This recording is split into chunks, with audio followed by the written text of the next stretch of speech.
Para iniciar esta presentación sobre artistas del Renacimiento italiano, que básicamente no están en la esfera de Florencia.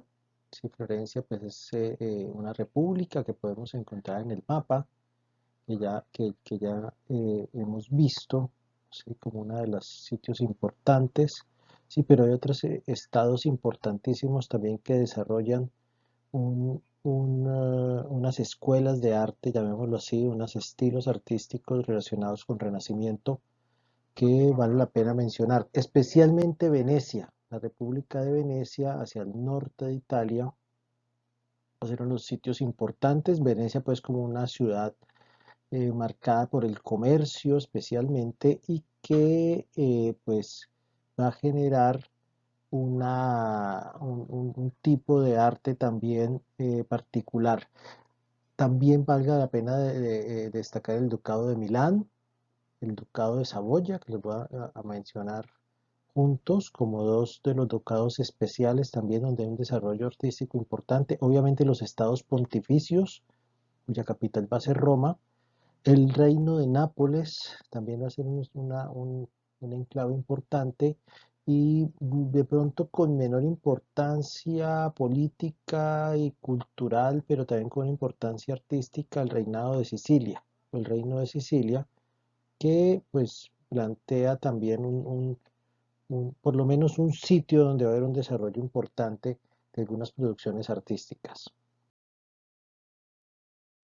El primer artista que vamos a ver es Giovanni Bellini, de Venecia especialmente, nacido cerca del 1424 y fallecido hacia 1516, un artista muy prolífico que va a generar, digamos, una serie de obras que van a marcar los tipos y las iconografías de artistas posteriores. Aquí lo vemos pues en uno de sus cuadros importantes con San Francisco en el desierto, un tema de la historia y de la vida de San Francisco, este gran santo que ya hemos nombrado en otros momentos y que marca en gran medida el devenir del pensamiento renacentista en el continente europeo. Igualmente Andrea Mantegna es otro de los artistas importantes, en este caso nacido en Isola di Carturo, era al norte de Italia, y fallecido en Mantua, también norte de Italia, es el 13 de septiembre de 1506, nacido desde 1431. Aquí una pieza también importante donde muestra un gran dominio de la perspectiva, tanto lineal como cromática. Les recuerdo que la perspectiva lineal es aquella pues donde todos los puntos y todos los elementos de la obra parecen confluir hacia un solo punto específico, el punto de fuga único ya planteado desde Brunelleschi y desde Alberti. Y el cromático especialmente tiene que ver con las tonalidades, ¿no? Los tonos más luminosos al frente, los tonos menos luminosos hacia el fondo.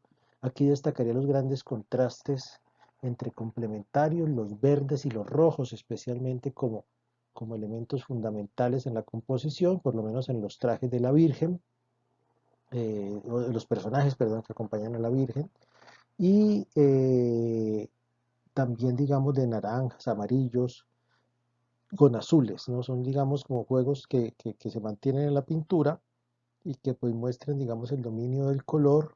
Igualmente, pues los tonos más sutiles en la parte del fondo, en este gran paisaje, de esta de este gran puerto que se ve al fondo. Y esta es una de las obras importantísimas pues no tenemos el tiempo de ver, que es la Cámara de los Esposos, el Oculus, que es la parte central, es una habitación de esposos, es una habitación palaciega del Palacio Ducale de Mantua, toda pintada por Mantegna, que cuenta más o menos la vida de la familia que ha encargado este mural. Es un gran mural hecho en fresco, y en este caso pues es una visión como que conduce al cielo, ¿no? Pues, acompañada pues de ángeles y de personajes míticos allí al interior pues de la Cámara de los Esposos.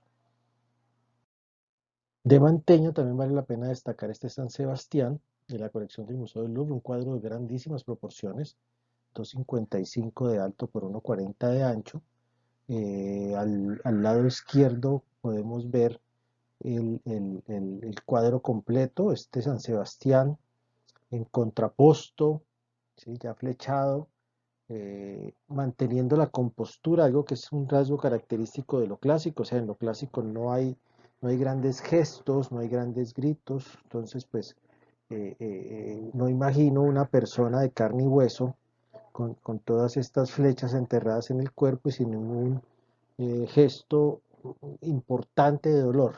Y la representación de los que han matado, que están en el proceso de torturar y matar al santo, en este detalle, ¿no? Representado pues como una persona arrugada, vieja, de pronto con unos rasgos que generan, digamos, una emoción contraria a la mirada piadosa del santo.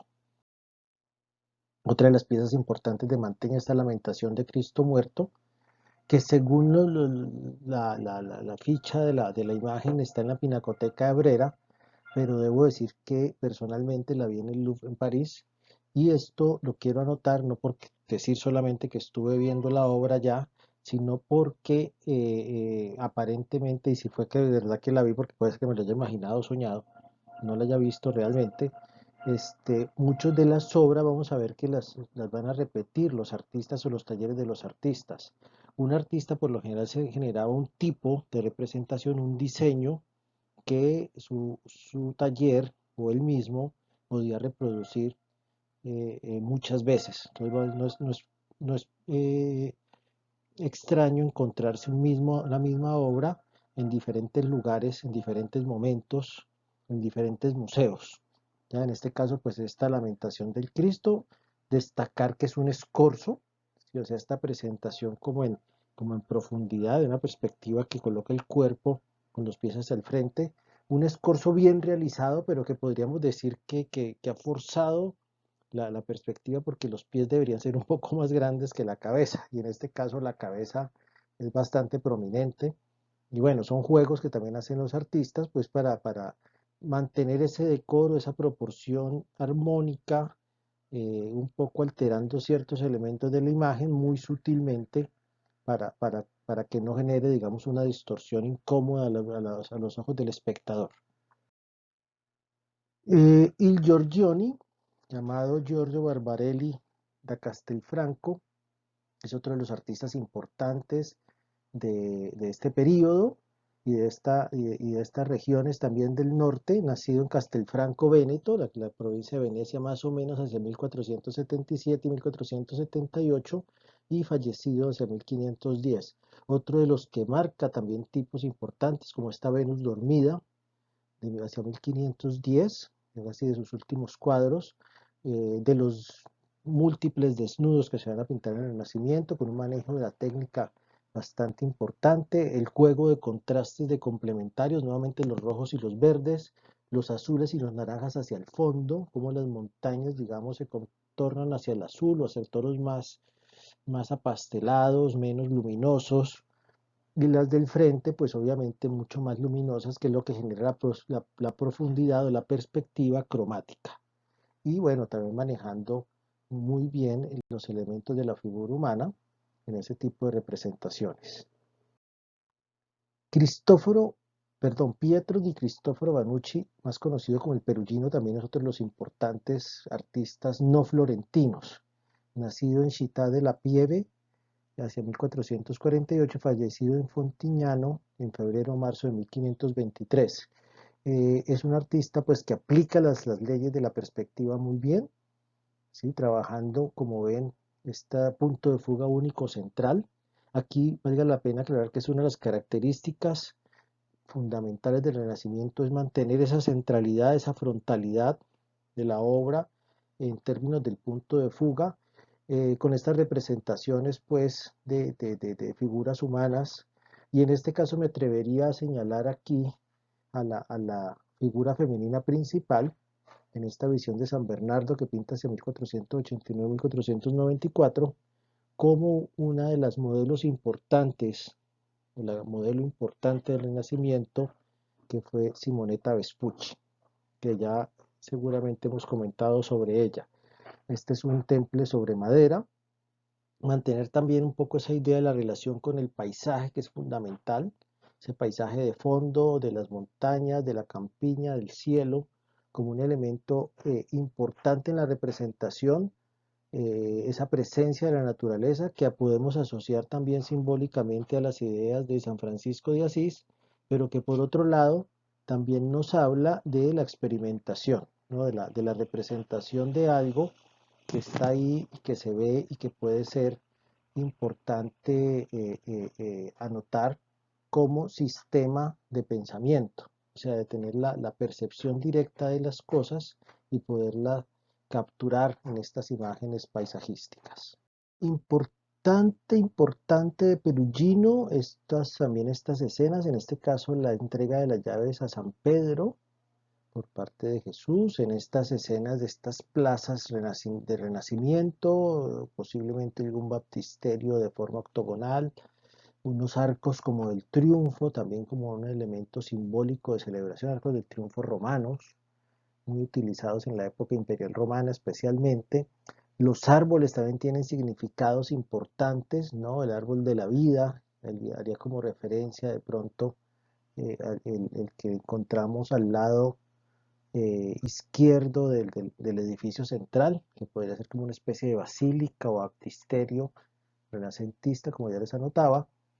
Y bueno, estos juegos de este paisaje, llamémoslo urbano, con el paisaje rural, ¿no? Si esta plazoleta de vastas proporciones, los personajes pues interactuando todos con un contraposto, los juegos nuevamente de contrastes entre los complementarios, los amarillos con los violetas, los azules, los naranjas y los rojos y verdes, que es lo que predomina principalmente, sobre todo esas últimas dos combinaciones.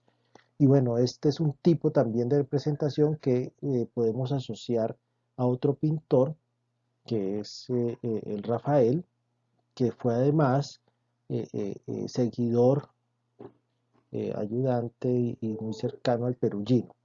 Entonces, pues esta pieza pues, nos habla de esa tradición que se va implementando entre todos estos artistas. Aquí vemos este también, este es mucho más claro en relación con Rafael, estos desposorios de la Virgen atribuido al Perugino, ¿sí? No es seguro, pero aparentemente sí es de él, y aparentemente de esta obra es que toma Rafael su imagen de los desposorios de la Virgen, un momento pues importante de la vida de la Virgen, emblemático, ya una Virgen pues que aparentemente por su vientre abultado ya parece que está embarazada y se está casando, ya pasó el momento de la anunciación, y pues estos juegos, como ya notaba, del paisaje, de estos personajes de primer plano, los personajes del segundo, tercer plano y las edificaciones al fondo y el paisaje mucho más al fondo, ¿no? En tonos muy apastelados, muy apagados, casi que agrisados por los complementarios. Tiziano va a ser, digamos, como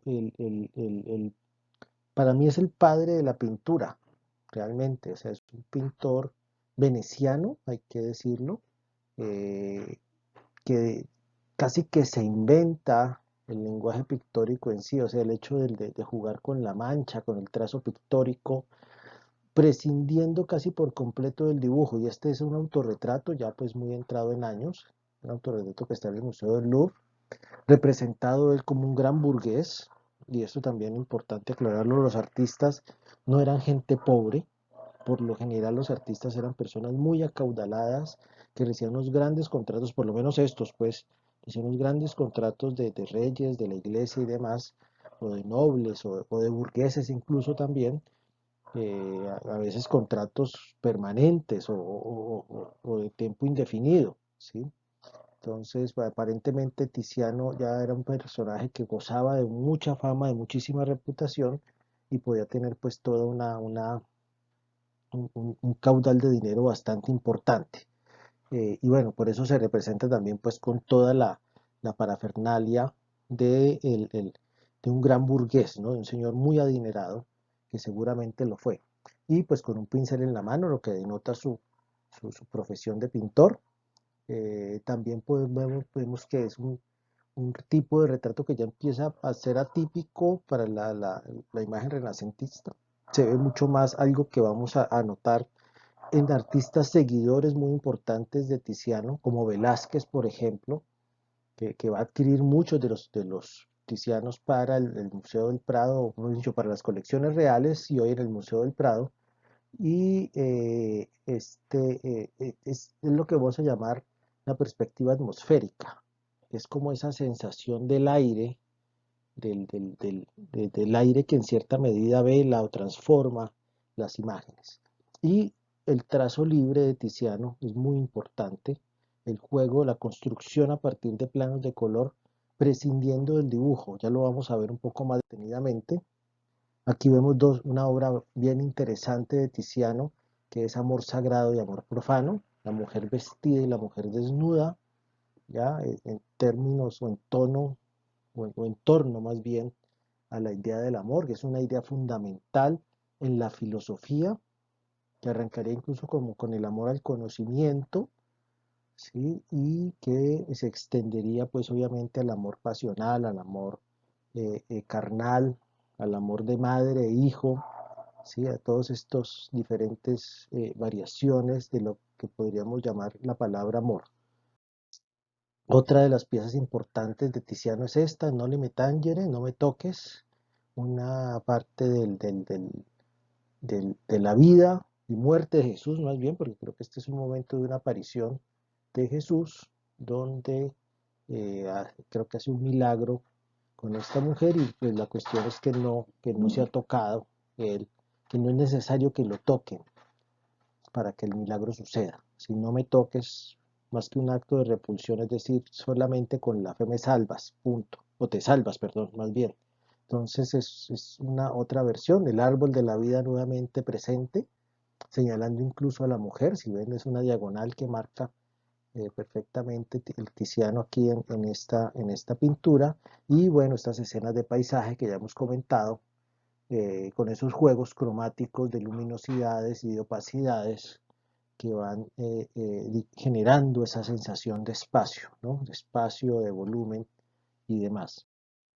Piezas como esta, la Venus de Urbino, que está muy en relación con el Giorgione, obviamente, también una pieza pues importante en la producción de Tiziano. Urbino pues es una ciudad importante donde ha estado Rafael o nace Rafael Sanzio, por ejemplo, Rafael de Urbino por el sitio de su ciudad. Y bueno, en este caso pues un cuadro donde pues se presenta una escena palaciega donde la mujer está pues en un momento de relax esperando pues que las personas de su séquito traigan sus vestidos para seguramente el día. Igual está Venus con Cupido y un organista, otra pieza también importante del Tiziano. Aquí pues estas obras eran más para cámaras secretas, no para el espacio público. Y pues obviamente estamos hablando del amor carnal, era una obra posiblemente que si hubiera exhibido en el espacio público hubiera sido escandalosa porque pues en esta habitación de esta mujer desnuda hay un señor tocando el órgano, ya con un perrito bastante simpático en la esquina inferior derecha de la pintura. Y detengámonos un poco en esta Diana y Calixto, una pieza también importante del Tiziano, ya en sus proporciones 187 por 205 es fundamental el tamaño. Vamos a ver dos detalles, el detalle de la fuente en la parte superior, lo voy a marcar aquí. Sí, obviamente pues hay un juego de colores, los contrastes de rojos, verdes, naranjas, azules predominan también, no tanto violetas y amarillos, aunque algo sí, si ven detrás de la fuente, o lo que correspondería a los planos, entre la fuente hay como un verde amarillo y un violeta azul, que estarían como en ese contrapunto de los cromatismos. Y al mismo tiempo, bueno, vamos a ver estos detalles, de este angelito, llamémoslo así, o este cupido, y este detalle de las mujeres, un poco más en detenimiento para hablar de esa descomposición en planos.